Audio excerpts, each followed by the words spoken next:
మంచు విష్ణువుల వివాదం అనాలా, మంచు మోహన్ బాబు, మంచు మనోజుల వివాదం అనాలా. ఓవరాల్గా ఆంధ్రాకి సంబంధించినటువంటి వాళ్ళే ఇద్దరు కూడా, ఇటు మోహన్ బాబు తిరుపతి, అట్లాగే ఆళ్లగడ్డకి సంబంధించినటువంటి మౌనిక, భూమా అఖిలప్రియ గారి సోదరి, అట్లాగే భూమా కుండపు ఆడపడుచు.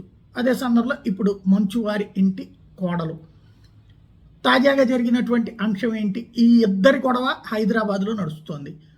ఇందులో కీలకమైనటువంటిది, మనోజ్ మౌలికలు పోలీసు కంప్లైంట్ ఇవ్వడానికి వెళ్తే తమ బిడ్డని ఇంట్లోనే ఉంచి వెళ్ళారు.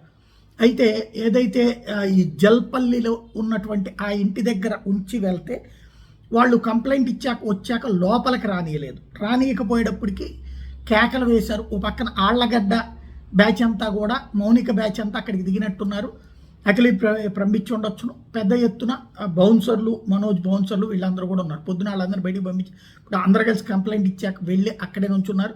లోపలికి వెళ్ళడానికి ప్రయత్నిస్తే వాళ్ళందరినీ అడ్డుకునేటటువంటి ప్రయత్నం, తలుపు తీయలేదు. చివరికి మనోజ్తో పాటుగా వచ్చిన మనుషులు తలుపులు పగలకొట్టి లోపలికి వెళ్ళడం అన్నటువంటిది కీలక పరిణామం. ఓవరాల్గా రచ్చరచ్చ అవుతున్నటువంటి ఈ వివాదం, కుటుంబపు గొడవ అన్నటువంటిది మీడియాలో హాట్ టాపిక్గా మారిపోతుంది.